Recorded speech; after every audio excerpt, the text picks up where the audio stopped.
नमस्कार दोस्तों, मेरा नाम है अनिका और स्वागत है आपका द कॉन्स्टिट्यूशन टीवी आओ साझा करेंगे।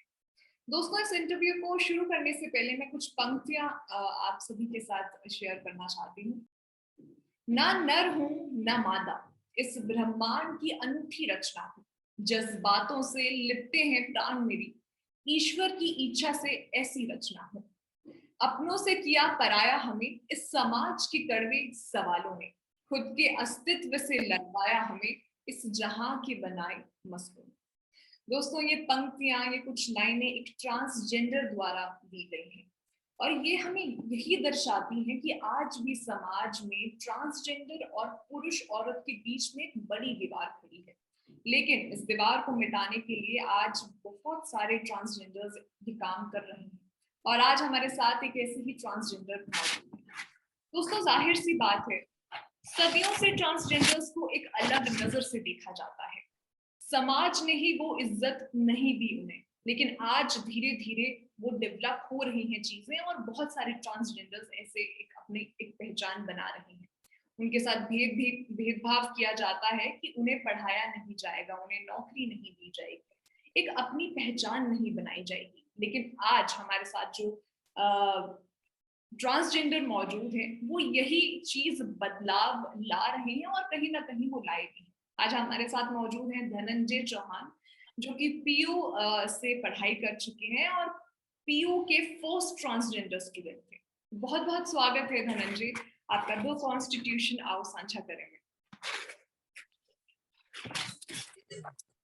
पहले आप सबका धन्यवाद और सभी दर्शकों का, सुनने वाले, देखने वाले प्यारे प्यारे भाई बहनों को, माता पिता सभी को मेरा प्रणाम।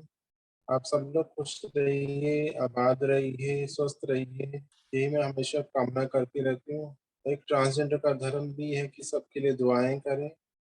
हम लोग दुआ तो करते ही, हम लोग इस कोविड-19 के दौरान इतनी दिक्कतें, इतनी परेशानियां सारी दुनिया झेल रही है, उसमें ट्रांसजेंडर लोग भी उसी का हिस्सा है और उनको उससे ज़्यादा, कहीं और ज़्यादा परेशानियों के का सामना करना पड़ रहा है। नौकरी नहीं है, खाने को नहीं है, बहुत चीज़ों की दिक्कतें हैं, जहाँ कमरा किराए पे लें, कमरा किराए किराए देने को नहीं है। तो ये सब दिक्कतों के सामना करते-करते हम लोग आगे बढ़े, लेकिन हम चाहते हैं कि इन मुसीबतों के साथ-साथ हम आगे बढ़ें, खुश रहें और क्योंकि रोने-धोने से तो कोई मामला सुलझता नहीं है। हम हमेशा पॉज़िटिव रहने वाले लोग होने चाहिए, हम लोग हमेशा पॉज़िटिव रहना चाहिए। दुनिया को हमेशा आंसू दिखाने से काम नहीं चलता, हमेशा खुश रहिए और यही मैं दुआ करती हूँ और अ, बाकी आपने इतना अच्छा प्लेटफ़ॉर्म दिया मुझे अपनी बात शेयर करने के लिए, उसका भी मैं बहुत-बहुत शुक्रिया अदा करती हूँ, धन्यवाद प्रकट करती हूँ। आप सबका आभार है। बहुत बहुत शुक्रिया धनंजय, आप द कॉन्स्टिट्यूशन टीवी में आए। द कॉन्स्टिट्यूशन टीवी आपका स्वागत करता है इस इंटरव्यू में। धनंजय, आप हमें पहले ये बताइए कि आप कहाँ से हैं, आपका जन्म कहाँ हुआ, आप कहाँ पे पले बड़े और आपके माता पिता के बारे में भी हम जानना चाहेंगे। मेरा जन्म 1971 में उत्तराखंड के पौड़ी जनपद के देवप्रयाग में हुआ। देवप्रयाग बहुत फ़ेमस जगह है, जहाँ की 5 प्रयागों में से एक प्रयाग है, जहाँ से गंगा प्रकट होती है। मतलब गंगा को इसी स्थान के बाद गंगा नाम से जाना जाता हम्म। है और मैं यहीं पर 1971 में पैदा हुई। मेरे माता-पिता गढ़वाल से थे, पौड़ी गढ़वाल से, लेकिन फ़ादर की 1970 में पंजाब यूनिवर्सिटी में जॉब लग गई थी। तो वो तो चंडीगढ़ में रह रहे थे और मेरा जन्म उत्तराखंड में हुआ। तो कुछ महीनों बाद जब मेरा जन्म हुआ, फ़ादर घर पे आए तो वो मुझे और मेरी माता को लेकर चंडीगढ़ आ गए और चंडीगढ़ में फिर हम लोग सारी ज़िंदगी अभी तक, अभी मैं 50 साल की हो गई तो अभी तक चंडीगढ़ में ही रह रही हूँ और चंडीगढ़ छोड़ के मैं कभी नहीं गई हूँ। छोड़ने की कोशिश भी करी, किया तो फिर वापस यहीं आए। तो ये जो ज़िंदगी का एक कश्मकश जो थे, भागम-दौड़, अपनी पहचान को लेकर, अपनी सेक्सुअलिटी को लेकर, इस चीजों को लेकर भी मैं कभी भागी नहीं, दुनिया से मुख नहीं मोड़ा, दुनिया से कोई शर्म नहीं की। जब तक शर्म रही तब तक वो झेलती रही, लेकिन जब जिंदगी का फलसफा समझ आया तो फिर शर्म, हया, ये सब चीजें पीछे रह गई, क्योंकि हमने कोई ऐसा पाप तो किया नहीं था। हम लोग को कोई बलात्कार या मर्डर्स तो है नहीं कि हमने किसी का खून कर दिया है, किसी का बलात्कार कर दिया है।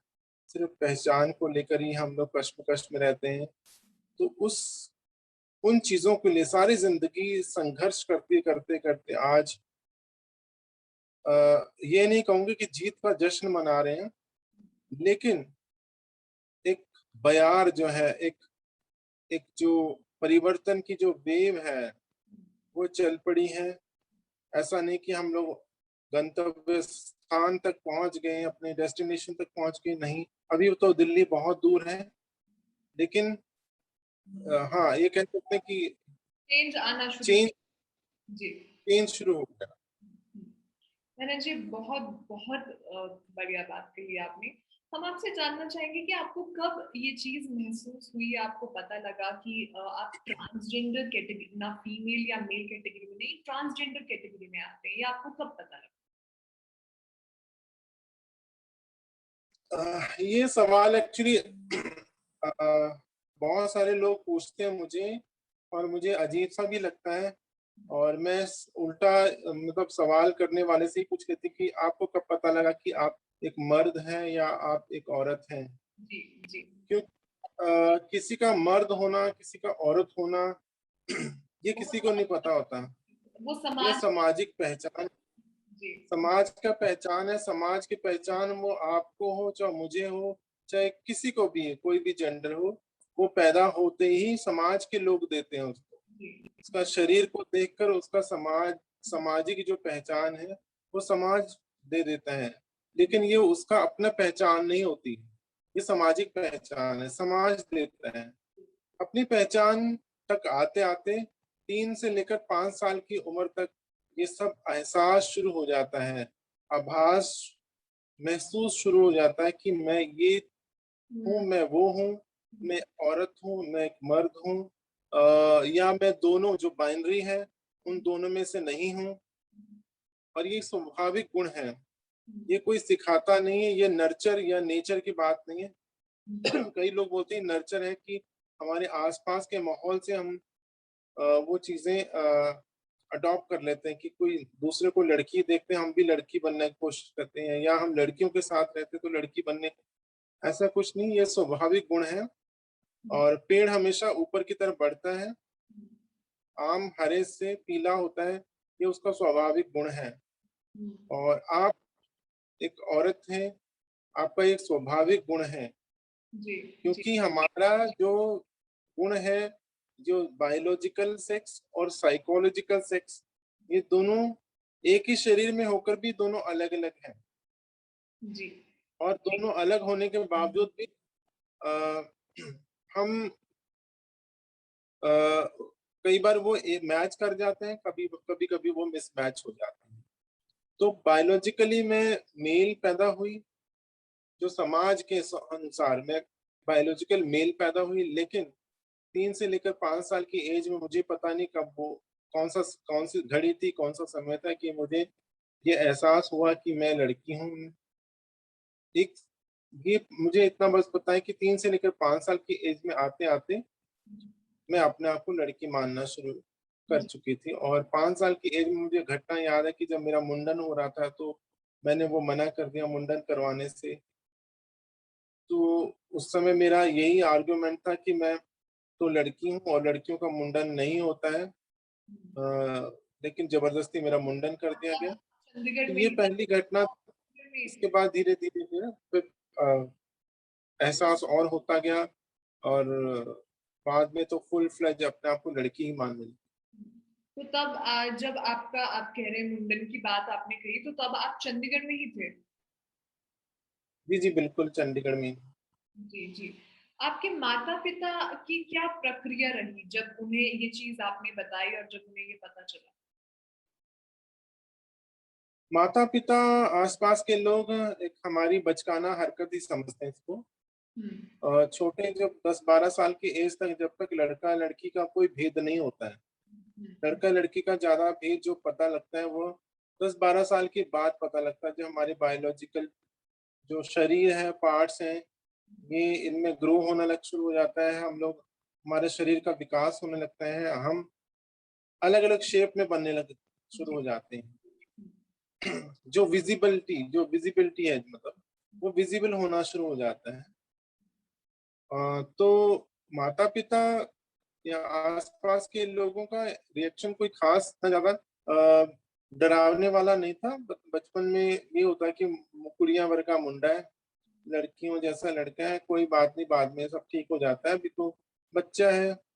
और लेकिन ये मेरे जो प्रॉब्लम है, ये दिन पर दिन ज्यादा प्रॉब्लमेटिक, ज्यादा समस्या करने लगी थी, क्योंकि मैं दूसरों को देखती थी कि लड़कियां इतना अच्छा कंफर्टेबली रह रही हैं और मुझे जबरदस्ती निक्कर पैंट शर्ट पहनाया जा रहा है। तो मुझे तो वही पहनना था जो लड़कियां पहनती, क्योंकि मैं अपने आप को लड़की मानती थी। तो ये सब चीजें होती रही, लेकिन 7 साल की उम्र में मैंने अपनी माँ को कहा था कि मुझे लगता है कि मैं लड़की हूँ। तो उन्होंने फिर ओझा के पास लेके गए मुझे, ओझा के पास झड़वाया, झाड़ फूक कराया, ज्यादा जादू टोना जो थे वो उसको निकालने की कोशिश की।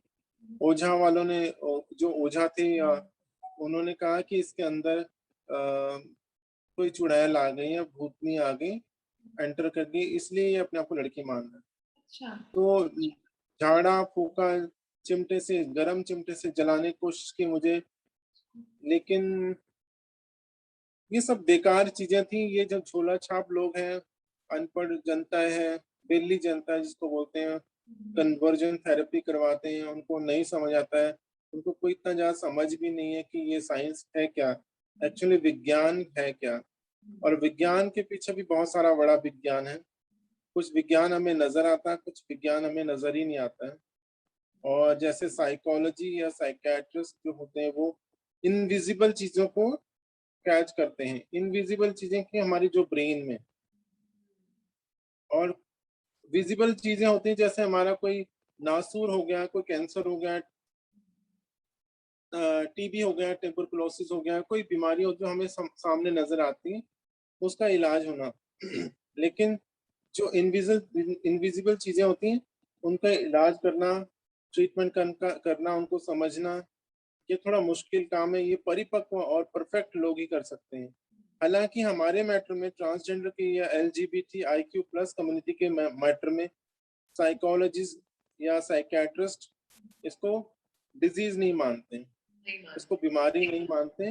ये एक सहज प्रवृत्ति है, ये प्रकृति की ही एक एक अलग तरह की क्रिया है, एक अलग तरह के एक कह सकते हैं कि कृति है, रचना है, जिसको हम ठीक नहीं कर सकते। क्योंकि जब कोई चीज बिगड़ी ही नहीं है, तो वो ठीक कैसे हो सकती है? क्योंकि वेद में लिखा है विकृति एवं प्रकृति, जी। जो विकृति है वो भी प्रकृति का हिस्सा है। और विकृति जो शब्द यूज किया गया, वो डिफॉल्टर नहीं है, डिफेक्टेड नहीं है। इसमें वेद में हो जो विकृति यूज किया गया है, जो हमें लगता है विकृत है, क्योंकि मर्द और औरत को अपने जैसा ही सभी संसार चाहिए, क्योंकि वो पैदा कर रहे हैं, क्योंकि वो स्ट्रेट है, उनको लगता है कि हमारे जैसा ही होना चाहिए संसार, सारा संसार। लेकिन ऐसा नहीं है। मर्द की और औरत के अनुसार ही सब कुछ नहीं चलता है। प्रकृति सर्वोच्च है, प्रकृति सर्वश्रेष्ठ है, उसके हिसाब से सब कुछ होता है। तो इतने सालों तक ये सब झेलते रहे, लेकिन पेरेंट्स की तरफ से ज्यादा मुसीबत जो प्रॉब्लम है, ये कन्वर्जन थेरेपी वाला।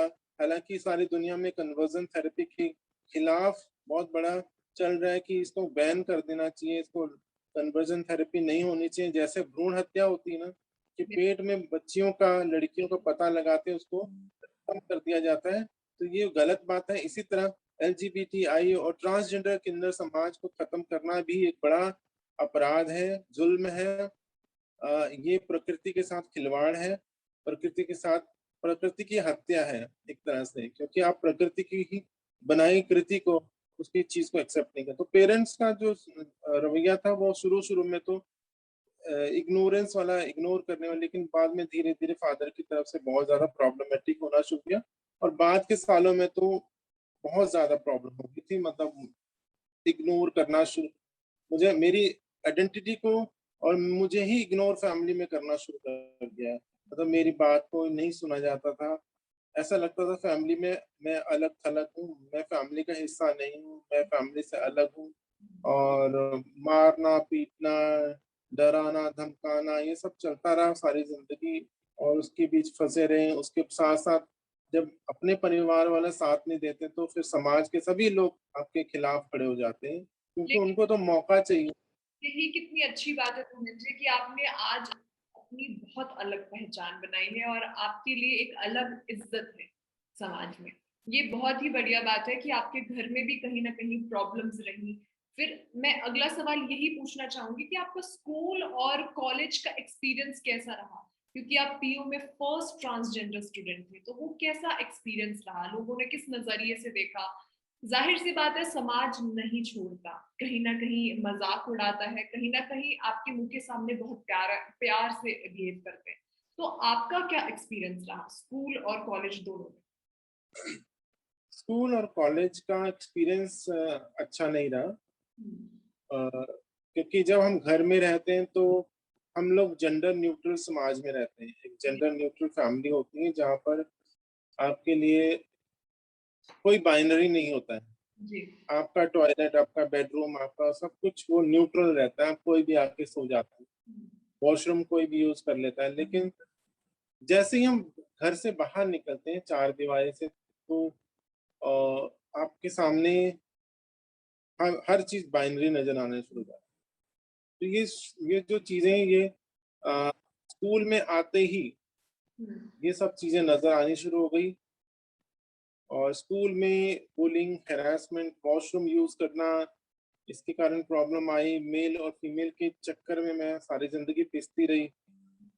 मेल और फीमेल वाला वॉशरूम की जगह हमारे लिए कोई वॉशरूम नहीं था, तब तो कोई समझ नहीं थी, तब तो अपने आप को लड़की ही मानते थे। जी। तो लड़कियों वाले वॉशरूम में जाने की कोशिश की, लेकिन जाने नहीं दिया जाता था, हमें धकेल दिया जाता मेल वाले। और मेल में हम में जो बड़े लड़के थे वो बुली करते थे। जी। और स्कूल में खेल जो थे, गेम्स का जो पीरियड होता था उसमें भी मुझे नहीं लिया जाता था, या तो लड़कियों की तरफ धकेल दिया जाता, लड़कियां लड़कों की तरफ धकेल देते थे। फिर मास्टर जी भी अपना मतलब यही बोलते थे कि तुम बैठ जाओ, तुम गेम देखो, खेल देखो। तो ये सब चीजें होती रही। 9th 10th में आके मैं बहुत ज्यादा डिप्रेशन में चले गई, मैंने सुसाइड अटेम्प्ट किया। और +1 +2 में जाके फिर मैं थोड़ा सा ठीक हुई, डिप्रेशन से थोड़ा निकलने की कोशिश की। घर से भी भाग गई थी कुछ टाइम, 1 2 दिन के लिए, लेकिन फिर बाहर भाग के जाती भी कहाँ, बाहर देखा तो चाइल्ड ट्रैफिकिंग देखा मैंने। बच्चियों बच्चों को होटल में, ढाबों पे काम करवाते देखा।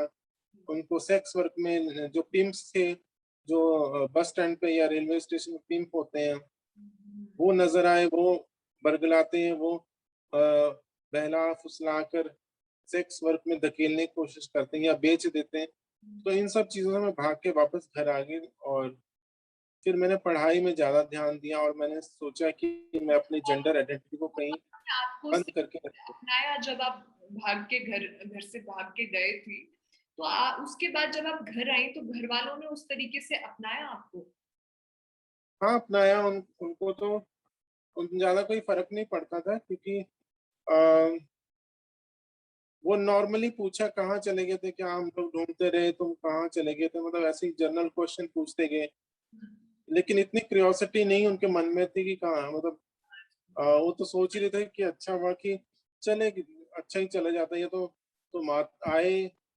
और जैसे नॉर्मली होता है कि इतना ज्यादा कोई बड़ा खुशी नहीं थी कि अरे अच्छा आ गए तुम, मतलब माँ बाप को होता है खुशी बाकी बच्चों की जैसे लिए खुशी मनाते हैं, ऐसा नहीं था। लेकिन ठीक है, घर में आए, नॉर्मली फिर रहने लगे। और मैंने फिर अपनी पढ़ाई पे ज्यादा ध्यान दिया, फोकस जो किया।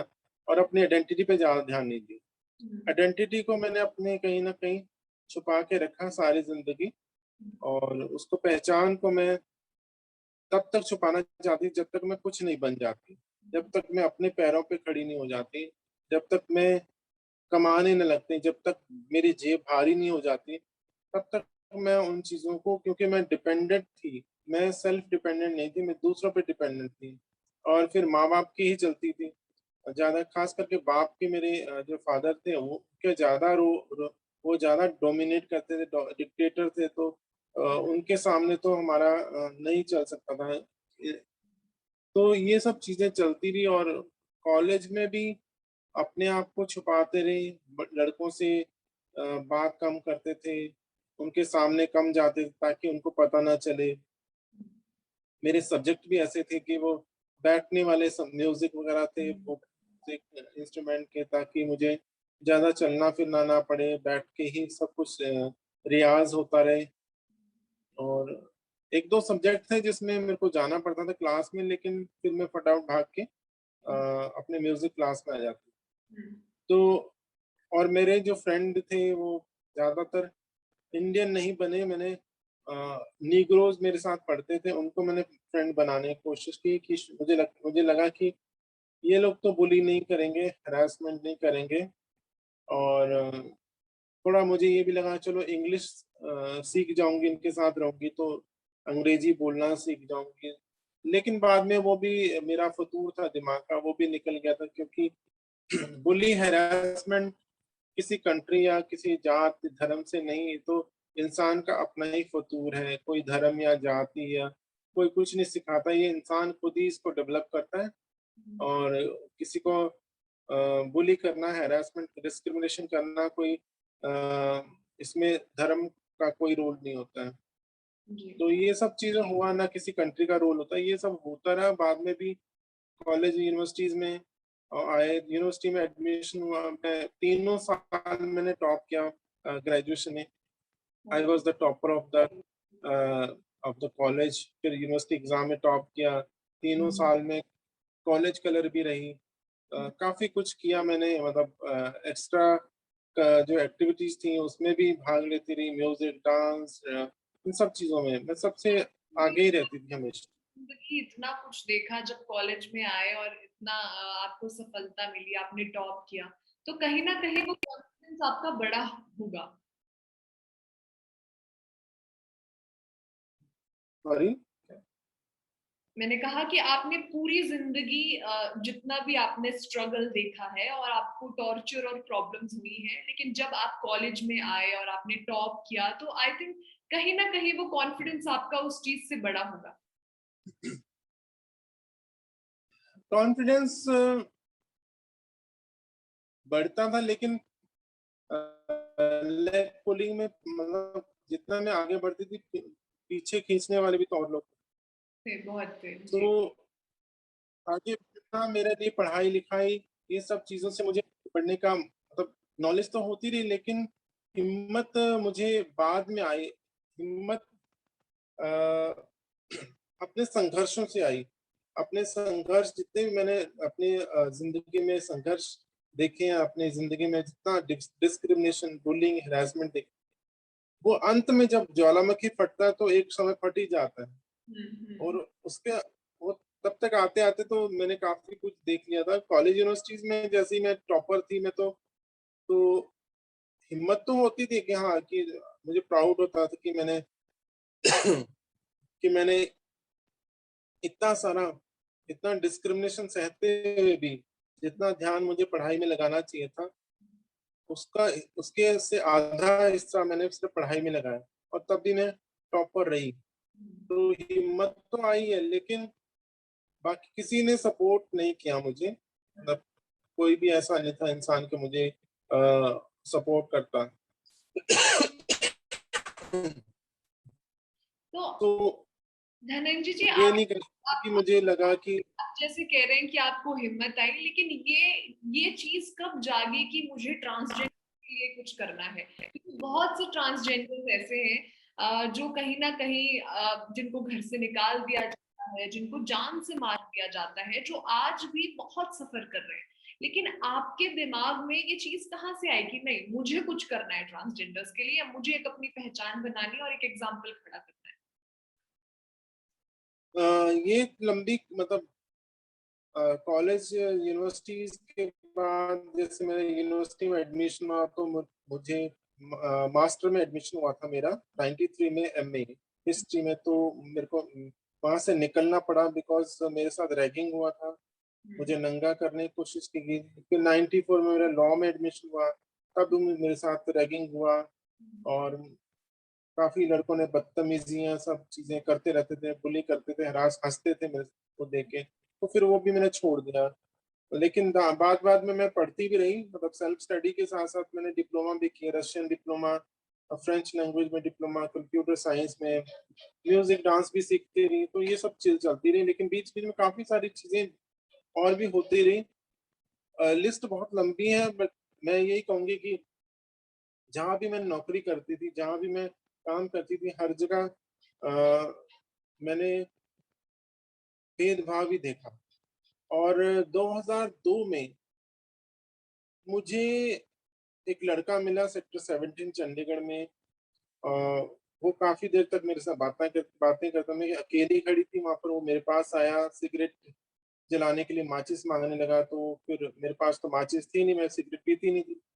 तो फिर वो मेरे साथ बातें करने लगा, आधे पौने घंटे तक बातें करते करते फिर वो मेरे साथ थोड़ा घुल मिल गया। हम दोनों एक दूसरे के साथ अच्छी बातें करने लगे। मतलब मुझे लगा कि अच्छा लड़का है। उसने कहा चलो हम लोग गेड़ी मारते हैं, थोड़ा घूमते हैं, मेरे पास कार है, मेरे एक फ्रेंड और है, वो अभी आ जाता है, हम लोग घूमते हैं। तो थोड़ी देर बाद वो भी आ गया और कार में हम लोग चंडीगढ़ गेड़ी मारने लगे, घूमते रहे, बातें करते रहे।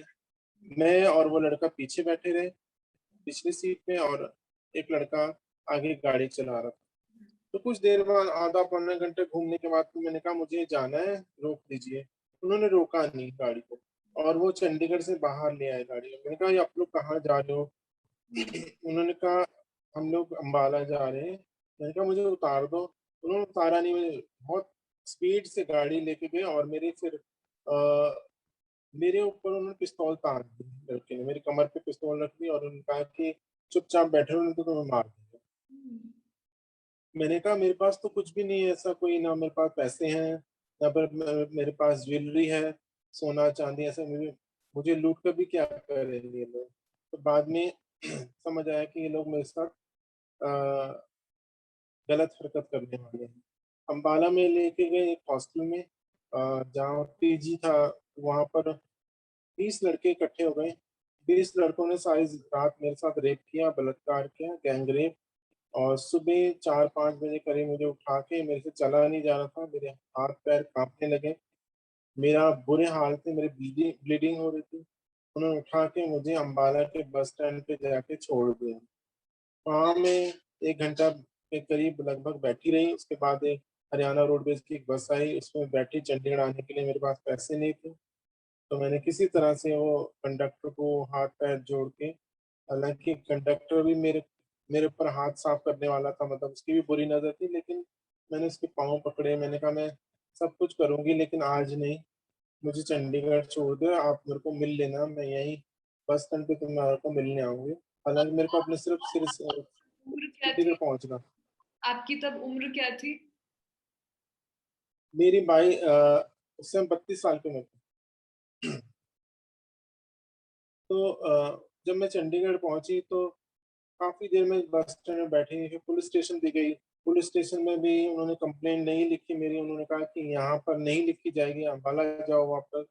लेकिन अम्बाला मुझे कोई जानता नहीं था, और उन्होंने मुझे बहुत मजाक बनाया, मेरे साथ बदतमीजी करी। पुलिस वालों ने भी गलत गलत शब्द इस्तेमाल किए मेरे साथ। तो मुझे लगा कि अ, ये तो उन रेपिस्ट से भी ज्यादा बुरे हैं, जिन लोगों ने 20 लड़कों ने मेरे साथ रेप किया, और जिनको हम लोग सुरक्षित मानते हैं अपने, जो हमारी सुरक्षा के लिए हैं, हमारी सिक्योरिटी करते हैं, वो तो और भी बुरे लग रहे थे मुझे।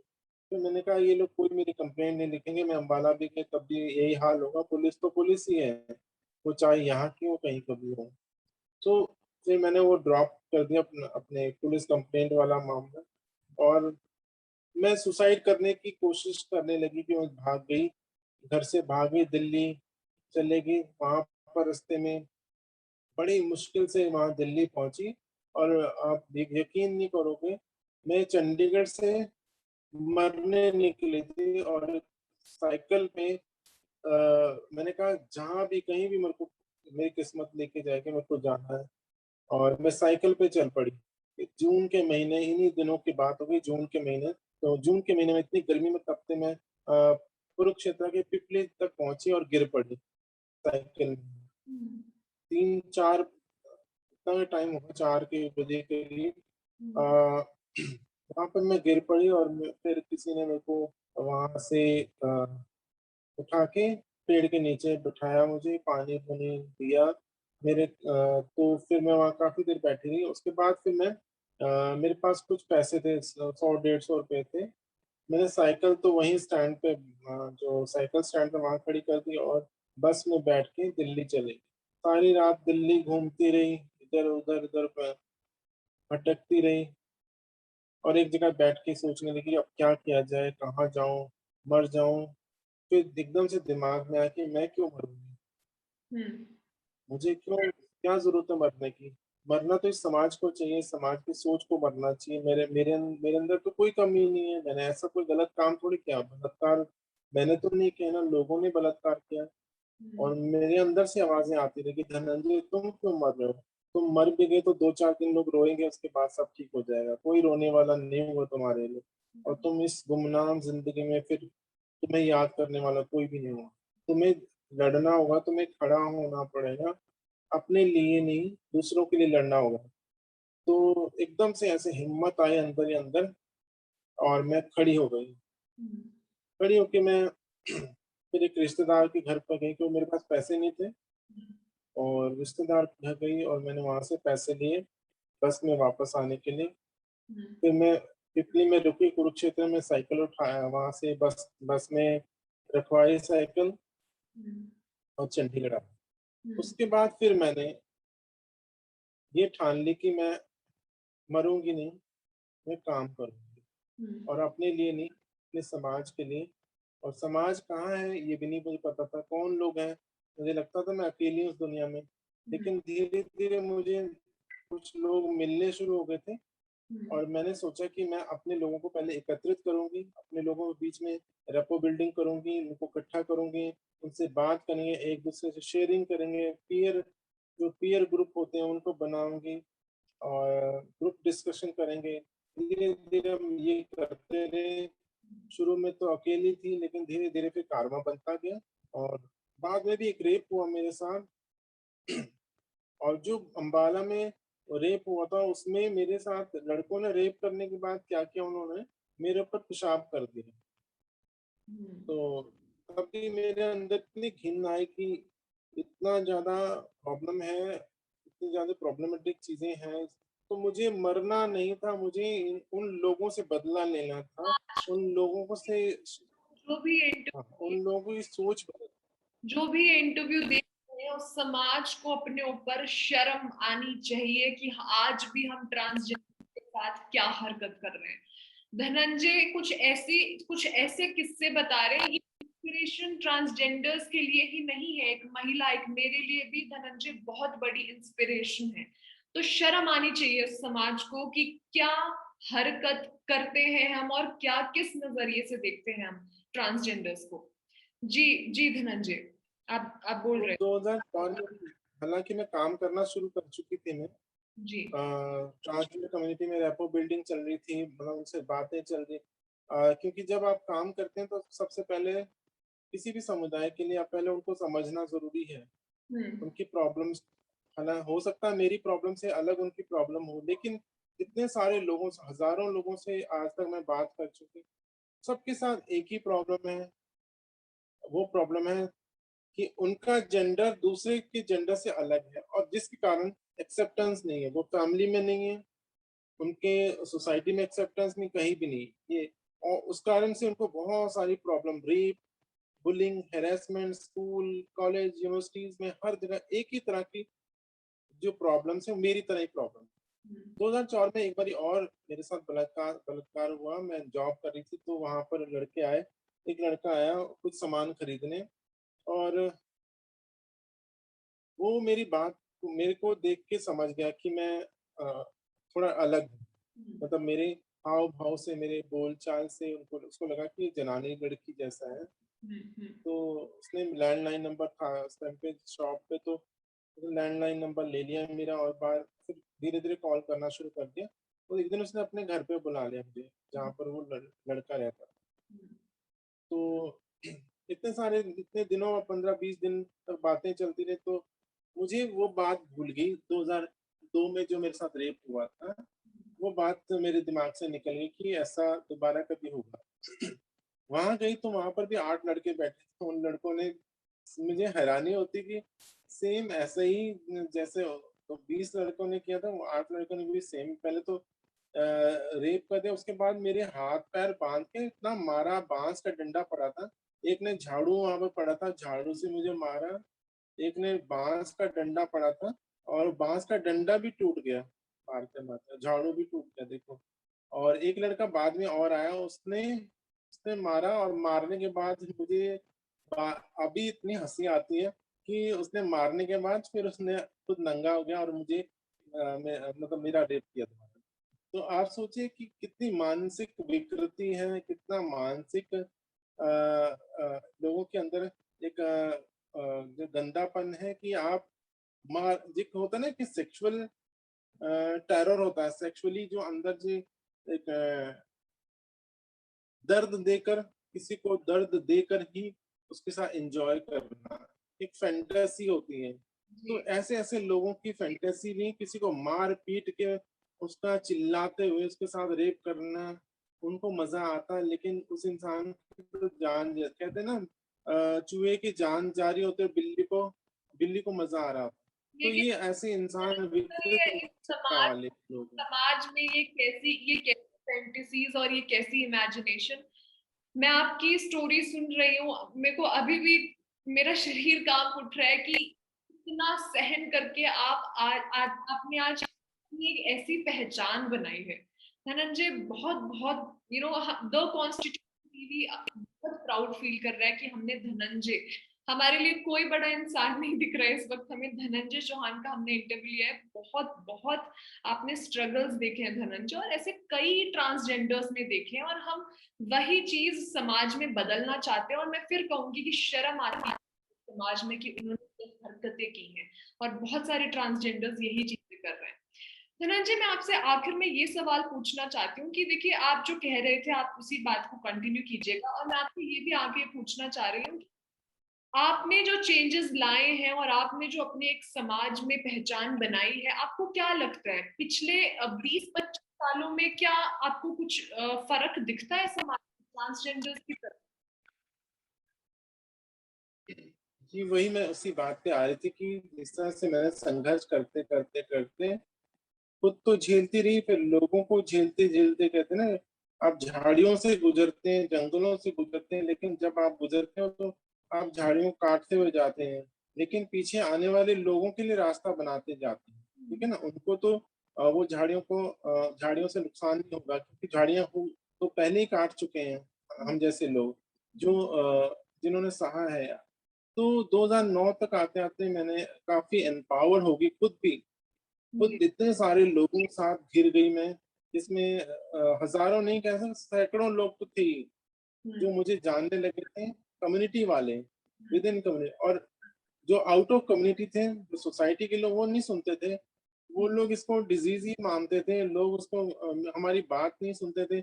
हम घंटों और दफ्तरों के बाहर बैठे रहते थे किसी काम के लिए कि कोई पॉलिसी बन जाए, हमारी बात सुनती नहीं थे। लोग इग्नोर करते थे कि साहब है नहीं अभी, फिर कभी आना, ये करते ना, कितने दिनों तक इंतजार करते रहो, वेट करते रहो, आते रहो जाते रहो। तब ऐसा कोई सिस्टम नहीं था। 2009 में मैंने सक्षम ट्रस्ट एनजीओ रजिस्टर्ड करवाया, और फिर मैं नेशनल लेवल पे भी काम करना शुरू किया। नेशनल लेवल पे मतलब हमारे सेमिनार वर्कशॉप हो गए, मुझे इनविटेशन आने लगे। बाकी सीबीओज के, सीबीओ मतलब कम्युनिटी ऑर्गेनाइजेशन जो है, हम्म। उनका उनकी कॉल आने, उनके इनविटेशन आने लगे, तो हमने काम करना शुरू किया और धीरे-धीरे 2012 तक नेशनल लेवल पे हमने एक मुझे इनविटेशन मिला नेशनल कंसल्टेंसी, जिसमें ट्रांस बिल के लिए जो transgender not bill transgender PIL जो पब्लिक लिटिगेशन जो थी वो फाइल करना था सुप्रीम कोर्ट में, तो उसके लिए कंसल्टेंसी होनी थी। उसमें मुझे इनविटेशन मिला, मैंने चंडीगढ़ को रिप्रेजेंट किया और काफ़ी सारे ट्रांसजेंडर एक्टिविस्ट दिल्ली में इकट्ठा हुए, सबने अपने-अपने रिकमेंडेशन दी, मैंने भी रिकमेंडेशन दी, लाइवलीहुड पे रिकमेंडेशन दी और 2012 में एक पीआईएल दायर की सुप्रीम कोर्ट में, जो कि बाद में 15 अप्रैल 2014 को सुप्रीम कोर्ट की जजमेंट आई, NALSA versus Union of India 15 April 2014, जिसमें सुप्रीम कोर्ट ने थर्ड जेंडर रिकॉग्नाइज किया हमें और मुझे बहुत खुशी हुई। तब तक तो मैं अपने क्लोजेट में थी, पैंट शर्ट में थी। मुझे लगा कि अब समय है मुझे अपनी आइडेंटिटी, अपनी पहचान को प्रदर्शित करना है। कहते हैं ना, जब आप प्रदर्शित अपने आप को कैसे करते हैं? अपने कपड़ों से, अपने लंबे बालों से, अपने मेकअप से। अब जैसे आप औरत हो, तो आप लोग कैसे आपको रिकॉग्नाइज़ करें कि आपके लंबे बाल हैं, आपके कपड़े फीमेल जैसे। तो ये इसको बोलते हैं जेंडर एक्सप्रेशन, हाँ। अपने जेंडर को एक्सप्रेस करना। तो मैंने एक्सप्रेस करने के लिए धीरे-धीरे अपने सारे आईडी प्रूफ जो थे वो चेंज करने, क्योंकि सुप्रीम कोर्ट ने राज्य और केंद्र सरकार को निर्देश दिए थे कि हमारे लिए वही नियम, वही कायदे कानून बनाए जाएँ जो मेल और फीमेल के लिए, और सभी फॉर्म्स में थर्ड जेंडर कॉलम ऐड किया गया। तो Aadhaar card, voter card, passport, PAN card सब कुछ मैंने ट्रांसजेंडर के आईडी प्रूफ से चेंज किया।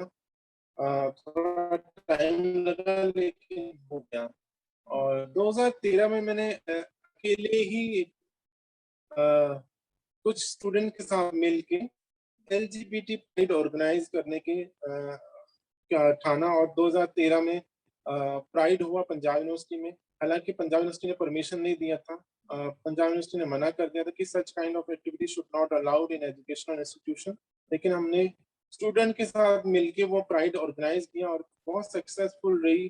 बहुत बड़ा हमें कवरेज मिला, हर न्यूज़पेपर में छपा हूँ, बहुत खुशी हुई मुझे। और उसके बाद धीरे-धीरे हर साल प्राइड होती रही और जून का महीना वैसे भी प्राइड मंथ होता, तो आज पंजाब यूनिवर्सिटी 2017 में आते-आते पंजाब यूनिवर्सिटी इस प्राइड का हिस्सा भी बन गई। और उनका लोगो जो है प्राइड में का जो बैनर था वो भी उसमें छपने लगा। सो ये जो चेंज आया, धीरे-धीरे चेंज आता रहा, एकेडमिकली चेंज आता रहा। एकेडमिकली मतलब कॉलेज, यूनिवर्सिटीज़ और जो पॉलिसी मेकिंग में भी सारी चीज़ें बदलती रही, लेकिन जैसे आपने कहा कि लोगों के जो बिहेवियर में, उनके विचारों में बदलाव आया, तो उसके लिए भी बहुत समय लगेगा। हम शायद यहाँ तक तो पहुँच गए कि दूसरे का बच्चा अगर ट्रांसजेंडर या एलजीबीटी कम्युनिटी से है तो इतना एक्सेप्टेंस हो गया कि कोई बात नहीं, फिर क्या हुआ, है तो इंसान है। लेकिन कोई इंसान ये नहीं चाहता कि उसके घर में कोई ट्रांसजेंडर पैदा हो जाए। ये एक्सेप्टेंस अभी इतनी नहीं आई है। हम सब कुछ आइडियोलॉजी पे, हमारी आइडियल जो है ना, हम लोग बहुत आदर्शवादी, दूसरों को सपोर्ट करते हैं, दूसरों को के साथ खड़े हो जाते हैं, उनके फ्लैग के साथ खड़े हो जाते हैं, फोटो खिंचवाते हैं, उनके साथ फोटो खिंचवाते हैं। लेकिन कोई इंसान ये नहीं चाहेगा कि मेरे घर में कोई ट्रांसजेंडर बच्चा पैदा हो जाए। मैं उनके लिए यही कहूँगी कि अगर आपके घर में ट्रांसजेंडर बच्चा पैदा होता है, तो आप दुनिया के सबसे भाग्यशाली माँ-बाप हो, क्योंकि परमात्मा ने आपके घर में जन्म लिया है। भगवान शिव खुद अर्धनारीश्वर में आ गए थे और भगवान के दरबार में तो किन्नर, गंधर्व और यक्ष लोग बैठते थे। और अगर आपका बेटा है, बेटी है और ट्रांसजेंडर बच्चा भी है, तो परमात्मा ने आपके घर में ही इक्वालिटी कर दी है। वो आपके मतलब आपके घर में वैसी ही जेंडर इक्वालिटी है। आपको दुनिया को बताने की ज़रूरत नहीं है, आपको दुनिया को सपोर्ट करने की ज़रूरत नहीं। आपके घर में वैसी ही इक्वालिटी है। मैं अपने पेरेंट्स को सारी ज़िंदगी यही समझाती रही, समझाते था कि अंत में फादर की डेथ हो गई इसी साल, तो ये वो मरते दम तक माने नहीं मतलब इन चीज़ों को।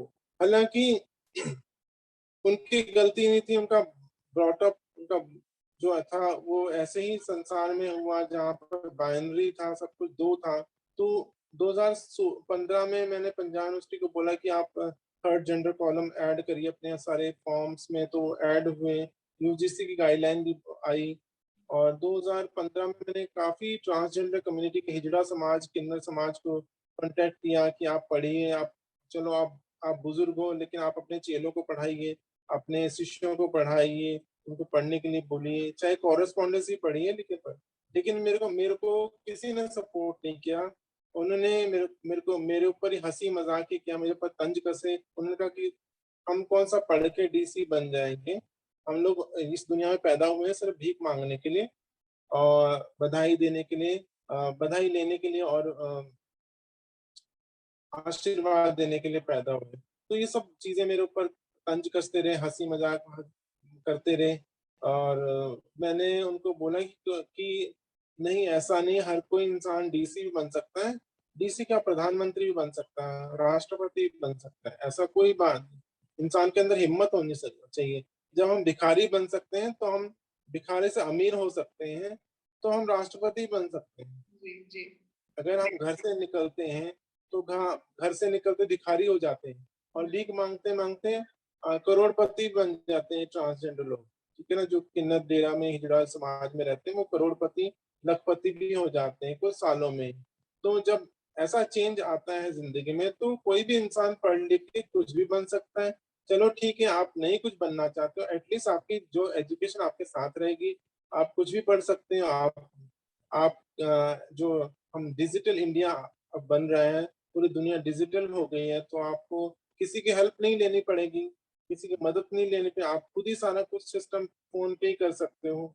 तो ये सब चीजें समझाने के बावजूद उनको समझ नहीं आया। उन्होंने मेरे को और मेरे रास्ते में पत्थर अटकाने की कोशिश की, मुझे रोकने की कोशिश की, लेकिन मैं भी बहुत जिद्दी थी। मैंने कहा ठीक है, तुम लोग नहीं करते ना सही। मैंने खुद ही फिर अपनी एडमिशन करवाई पंजाब यूनिवर्सिटी में और 2016 में मेरे centre for human rights and duties में एडमिशन हुआ और I became first transgender student of Punjab university. उसके बाद फिर और दूसरी लड़ाइयाँ शुरू हुई। जो बचपन में टॉयलेट की लड़ाई थी, वो पंजाब यूनिवर्सिटी में टॉयलेट की लड़ाई लड़ते लड़ते सेपरेट वॉशरूम बनवाया। पूरे इंडिया में पहला वॉशरूम था जो किसी एजुकेशनल इंस्टीट्यूशन में था। उसके बाद फ्री एजुकेशन करवाया, एंटी डिस्क्रिमिनेशन सेल बनवाया, चंडीगढ़ में ट्रांसजेंडर वेलफेयर बोर्ड बनवाया और सिर्फ अपने लिए नहीं, रास्ते खोले, बाकी लोगों को इनवाइट किया। जैसे जैसे इंफ्रास्ट्रक्चर बनता गया, मैंने 5 लोगों की और एडमिशन करवाई। तो धीरे धीरे फिर कहते हैं ना, करोड़ों लाखों करोड़ों तारों भरी रात से एक चंद्रमा की रात भली होती है। तो आप करोड़ों लोगों की जिंदगी तो बदल नहीं सकते हैं। अगर अपनी जिंदगी में एक इंसान की जिंदगी भी बदल देते हो तो आप समझ लो आप कामयाब हो गए, आपने वो सब कुछ कर दिया। हम हजारों लाखों की जिंदगी कभी नहीं बदल सकते, आप भी नहीं बदल सकते, कोई भी। आप कामयाब तो हुए, संघर्ष के बाद आप कामयाब हुए हैं। मैं ये आखिर में ये सवाल भी पूछना चाहती हूँ कि कुछ ट्रांसजेंडर्स खुद ही वो चीजें नहीं करना चाहते। वो कहते हैं कि भगवान ने हमें, वो हार मान चुके होते हैं एक तरीके से अंदर से कि जैसे भगवान ने हमें बनाया है हम वैसे ही हैं, हमारा तो काम ही यही है। तो उनके लिए आप क्या संदेश देना चाहते हैं? देखिए, संघर्ष तो हमें, चाहे हम भीख मांगने में करेंगे, चाहे दुनिया में रह के करें, कहीं भी करें, संघर्ष तो संघर्ष है। और हर जगह बुलिंग, हैरेसमेंट हो सकती है और ये गारंटी नहीं है कि आप भीख मांगते हुए या सेक्स वर्क करते हैं या कहीं भी कुछ, मैं ये गारंटी नहीं कि वहाँ इज्जत मिलेगी, कभी भी नहीं मिलेगी। लेकिन मैं यहाँ गारंटी देती हूँ कि आप पढ़ लिख के आईएएस ऑफिसर बन जाओगे तो मैं गारंटी से लिख के दे सकती हूँ कि आपकी बहुत इज्जत होगी, आपका बहुत सम्मान होगा। आप ऐसे लोगों में गिने जाओगे कि जो विलक्षण है, प्रतिभावान है। और ये हुआ है मेरे साथ भी। पहले जो इज्जत नहीं थी, जो मैं आपको बताया था कि मैं कई घंटों इंतजार करती थी ऑफिस के बाहर से बात करने के लिए तरसती थी। आज मेरे पास खुद समय नहीं होता है कि मैं किससे बात करूं, किससे मिलूं। इतने सारे ऑफिसर्स हैं, इतने सारे आईएएस ऑफिसर हैं, आईपीएस ऑफिसर हैं, वो मिलना चाहते हैं। आज भी मैं सुबह ही किसी बहुत बड़े पुलिस अधिकारी जो हैं डीजीपी रैंक से जो है उनसे मिलने गई, तो वो उन्होंने बताया कि मैं बहुत दिनों से ट्राई कर रहा था कि मतलब फोन करने की, और मेरे फोन नहीं, नंबर नहीं मिल रहा था। तो लकीली कल को नंबर मेरा मिला और उन्होंने फोन किया मुझे, वो मिलना चाहते थे मुझे। सो ये जो चीजें हैं आज वो ये चेंज आया है, और संघर्ष के कारण ही है। संघर्ष के बाद जीत का जो मसला होता है ना, जीत का जो मजा होता है बहुत बढ़िया होता है। जितना ज्यादा कठोर संघर्ष रहता है उसके बाद जब जीत होती तो बहुत अच्छा लगता है। और ये जीत नहीं है, ये अभी हम उस जब जीत मिलती है तो आपके कंधों में बहुत सारा बोझ और पड़ जाता है। जी और बोझ मतलब कि आपके कंधों पे इतना समाज का, सिर्फ ट्रांसजेंडर का नहीं, बाकी मेल फीमेल सबका बोझ आपके सिर पे, आपके कंधों पे आ जाता है, क्योंकि बाकी लोगों की एक्सपेक्टेशंस भी बढ़ जाते कि आप हमारे लिए भी कुछ करोगे, आप हमारे बारे में भी सोचोगे। जब आप पॉलिटिक्स में जाओगे या जब आप किसी भी ओहदे पे जाओगे, चाहे कुछ भी बनो। हालांकि मैं तो 50 साल की होंगी, ना मैं गवर्नमेंट जॉब मिलने वाली, ना मैं पॉलिसी मेकर बनने वाली, ना कुछ भी। हाँ, हालांकि मैं पॉलिसी मेकर बन सकती हूँ, क्योंकि मैं बहुत सारे जो वेलफेयर स्कीम्स हैं उनमें मैं मेंबर हूँ। मैं ट्रांसजेंडर वेलफेयर बोर्ड की मेंबर हूँ, मैं संगीत नाटक एकेडमी की मेंबर हूँ, इंटर प्राइड जो इंटरनेशनल प्राइड है उनकी मेंबर हूँ। काफी सारे सजेशंस पॉलिसीज बनती हैं, उसमें मेरा दखल रहता है। यूनाइटेड नेशन का यूएनडीपी का जो थिंक टैंक है उसकी मैं मेंबर हूँ। तो पॉलिसी मेकिंग में तो मैं हूँ ही, इससे जिम्मेवारियां और बढ़ जाती हैं। तो जी आप कितना बैलेंस करके रखते हो हर चीज को। और मैं उन सब लोगों के लिए बोलना चाहूंगी जो चाहते हैं वो हिम्मत हार जाते हैं। हिम्मत हारने से कुछ भी नहीं होगा। संघर्ष तो वहां भी करना है, इधर भी करना है। इधर संघर्ष करोगे तो कामयाब हो जाएगा, उधर संघर्ष करोगे सिर्फ ज्यादा से ज्यादा पैसा मिलेगा और कुछ नहीं मिलेगा। आपको इज्जत, आपको कुछ नहीं मिल सकता।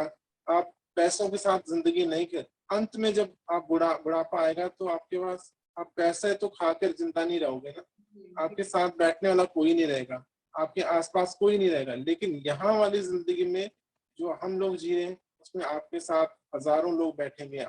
आपको मरने के बाद भी याद किया जाएगा, कोई इंसान था जो इतना अच्छा काम करके गया है, और रहती दुनिया तक उसको याद करते हैं। कहते हैं ना, हरगिज 1000 साल निर्गिस अपनी बेनूरी पर रोती है, बड़ी मुद्दत से होता है चमन में दीद अगर पैदा। तो ऐसा काम करके जाना चाहिए जो कि सदियों तक याद रखा जाए। और ना भी याद रखा जाए तब भी इंसान जब मरता है तो उसको आके जब शीशे में या अपने अंदर झांक के देखता है, जब मृत्यु शैया पे होता है, जब डेड मतलब मरने वाला होता है, जब वो आंखें बंद करके सोचता है कि मैंने अपने एक बार ही रिवाइव करता सारी जिंदगी को, कि मैंने बचपन से लेकर अभी तक क्या किया है। और उसको शर्म, हया, सब चीजें, खुशी, गम उस समय महसूस होती होंगी। और मुझे मुझे लगता है कि मैं मरते वक्त जब मैं आंख बंद करूंगी तो मुझे किसी चीज का गम नहीं होगा, मुझे शर्म नहीं आएगी कि मैंने ऐसी जिंदगी में कुछ नहीं किया। चाहे मैंने किसी की, एक इंसान की भी जिंदगी बदली होगी तो वो मेरे लिए बहुत बड़ी चीज है। और जब भी मेरे को स्टूडेंट मिलते हैं पंजाब यूनिवर्सिटी में या टीचर्स मिलते हैं, जब भी वो कहते हैं, मेरे पास मैसेज आते रहते हैं कि जब भी वो टॉयलेट्स के आगे से गुजरते हैं, ट्रांसजेंडर टॉयलेट देखते हैं, तो वो मुझे याद कर लेते हैं। तो ये बहुत बड़ी खुशी की बात होती है कि एटलीस्ट जब भी वो ऐसी चीजों के सामने से गुजरते हैं तो मेरा ध्यान आ जाता है, और लोग बोलते हैं कि धनंजय ने बनवाया था ये टॉयलेट। तो ये अचीवमेंट है। हालांकि मैं अपने घर तो नहीं लेके जा सकती उस टॉयलेट को, लेकिन लोगों के दिलों में, लोगों के दिमाग में बिल्कुल मैं कह सकता हूँ यस। बिल्कुल आपका आपका काम ही ऐसा, आपने इतने इतने नेक काम किए हैं धने कि कोई भी आपको इंस्पिरेशन मानेगा। और आपकी सफलता को, यानी कि मैं भी इंजॉय कर रही हूँ। आपने जो पूरी अपनी जर्नी बताई है इस इंटरव्यू में, आपके साथ क्या हुआ, किस तरीके से हुआ, मैं बहुत बीच में कांपने लग गई थी कि ये कैसा समाज है। लेकिन जिस तरीके से अब आप अपनी सफलता बता रहे हैं तो मुझे बहुत खुशी हो रही है। और द कॉन्स्टिट्यूशन टीवी कि पूरी टीम को इस तरीके से खुशी हो रही है कि आज धनंजय चौहान की एक अपनी पहचान है। उन्होंने अपने लिए नहीं बल्कि समाज, ट्रांसजेंडर्स के लिए बहुत कुछ किया है। धनंजय जी, आखिर में आप एक ऐसा संदेश देना चाहते हो समाज के लिए, सरकार के लिए, यूथ के लिए, पुरानी पीढ़ी के लिए, एक ऐसा संदेश देना चाहते हैं? मैं सभी के लिए एक ही संदेश है मेरे लिए, कि we don't need any special rights, we need only acceptance. Okay. हमें कोई खास ऐसे कानून, ऐसे कोई ऐसा स्पेशल चीज नहीं चाहिए, हमें तो सिर्फ स्वीकार्यता चाहिए। हम लॉ में एग्जिस्ट करते हैं, we are in laws, but we want in heart. हम लोग दिलों में राज करना चाहते हैं। कानून में तो सभी रहते हैं, वो फादर इन लॉ भी है, मदर इन लॉ भी है, सिस्टर इन लॉ भी है, सब कुछ है, लेकिन दिलों में तो नहीं होता कोई भी। हम दिल में रहना चाहते हैं, हम बेटी बनना चाहते हैं, हम बेटा बनना चाहते हैं। आप लोग सारी जिंदगी ये सोचते हैं, मर्द औरत, कि हम लोग इंजीनियर बनेंगे, डॉक्टर बनेंगे, राजनेता बनेंगे, कुछ भी बनेंगे, लेकिन ट्रांस वुमेन और ट्रांस मैन सारी जिंदगी ये सोचते हैं कि हम लोग, जैसे हम ट्रांस वुमेन है तो हम सोचते हैं कि हम बड़े होके औरत बनेंगे, और जो ट्रांस मैन है वो यही सोचते हैं कि वो बड़े होके एक मर्द बनेंगे। तो हमारा और हम बाकी लोगों समाज का ये सोच है कि हम इंसान बनना चाहते हैं, हम सोचते हैं हम इंसान बनेंगे। हम वो जो आज के समय वो चीज मिसिंग है। हम पढ़ लिख के बिजनेसमैन तो बन जाते हैं, हम लोग सब कुछ कर लेते हैं, पेट पालने के लिए सब कुछ करते हैं, लेकिन हम इंसान नहीं बन पाते हैं। हम एक दूसरे को नहीं समझ पाते हैं, हम एम्पैथेटिकल नहीं बन पाते हैं, हम किसी को दूसरे की परिस्थिति में रह के नहीं समझ सकते कि उनको कैसी प्रॉब्लम आई होगी, किस तरह से उन्होंने झेला होगा, वो दिन एक एक रात कैसी काटी होगी। आज कामयाब होने के बाद वो सब याद करते हुए मुझे अब कोई फर्क नहीं पड़ता। मुझे कहते हैं ना, जब ज्वालामुखी फटता है तो गर्म लावा लिक्विड निकलता है, जी। लेकिन कुछ देर बाद, कुछ दिनों बाद वो पत्थर हो जाता है। जी। जी। ठीक है ना? तो हमारी जिंदगी की शुरुआत तो लिक्विड से होती है, जिसमें फ्लूइड होता है। फ्लूइड मतलब हम लोग, हमें कोई भी कुछ भी किसी में मोल्ड कर सकता है, कुछ भी हमें हानि पहुंचा सकता है, उसे कुछ भी मारे, लेकिन धीरे धीरे धीरे हम पत्थर हो जाते हैं। हमें कोई फर्क नहीं पड़ता है कि कौन इंसान क्या सोच रहा है हमारे बारे में, चार लोग क्या सोच रहे हैं। मुझे तो वो चार लोग अभी तक नहीं मिले जो लोग कहते हैं चार लोग क्या बोलेंगे, चार लोग क्या कहेंगे। मुझे आज तक वो चार लोग नहीं मिले हैं। शायद इंसान को मरने के बाद नजर आएंगे वो, कि चार लोग ही वही लोग जो कंधा देख के लेके जाते हैं, लेकिन वो सामने कभी नहीं आते, या तो इनविजिबल रहते हैं, मरने के बाद नजर आते हैं, क्योंकि उनके अंदर हिम्मत नहीं होती। वो तो कानाफूसी करने, लेग पुलिंग वाले लोग हैं, वो किसी को आगे थोड़ी बढ़ने देंगे। तो मैं आप सबको यही कहूंगी कि किसी की परवाह किए बिना आप अपना कर्तव्य निभाते रहिए, और बिना भेदभाव के, रंग भेद, नस्ल, किसी जाति, किसी देश, इन सब से ऊपर उठ के, मुंशी प्रेमचंद ने गोदान में लिखा है कि जब कोई इंसान नर और नारी के भेद से ऊपर उठ जाता है तो वो महात्मा हो जाता है। तो जी। हम वही करना चाहिए कि हमें उन सब चीजों से, इन सब भेदों से ऊपर उठ के एक इंसानियत, एक इंसान होने का अपना एक प्रूव करना चाहिए कि यस, हम लोग इंसान हैं। हम्म। बहुत बहुत शुक्रिया धनंजय हमारे साथ जुड़ने के लिए। धनंजय ने अपना स्ट्रगल किस तरीके से बताया है कि उनके साथ कैसे कैसे क्या हुआ, कितना स्ट्रगल हुआ, और हर ट्रांसजेंडर के साथ ये कहीं ना कहीं होता है। इनको कोई बिल नहीं चाहिए, इनको कोई आधार कार्ड या वो चीज आज मिली है समाज में, लेकिन वो एक्सेप्टेंस जिस तरीके से एक बेटी को मिलती है, एक बेटे को मिलती है, वो ट्रांसजेंडर्स को भी मिलनी चाहिए। और आज की जो ये रूढ़िवादी विचार हैं, इनको धनंजय चौहान ने बिल्कुल मिटाया है। सुसाइड यानी कि मरने जा रहे थे, लेकिन ये विचार आया कि क्यों मरे, क्यों ना कुछ किसी अपने लिए करें, लेकिन समाज के लिए भी वो चेंज दिखाएं, और जो धनंजय चौहान ने दिखाया है। बहुत बहुत शुक्रिया धनंजय हमारे साथ जुड़ने के लिए द कॉन्स्टिट्यूशन टीवी में। मुझे ये मेरा, मैं अभी तक बता रही हूँ, अभी तक जितना भी मैंने यहाँ पे किया है, मेरा बेस्ट बेस्ट इंटरव्यू है Dhananjay. Thank you so much Dhananjay the thank constitution you. में जुड़ने के लिए।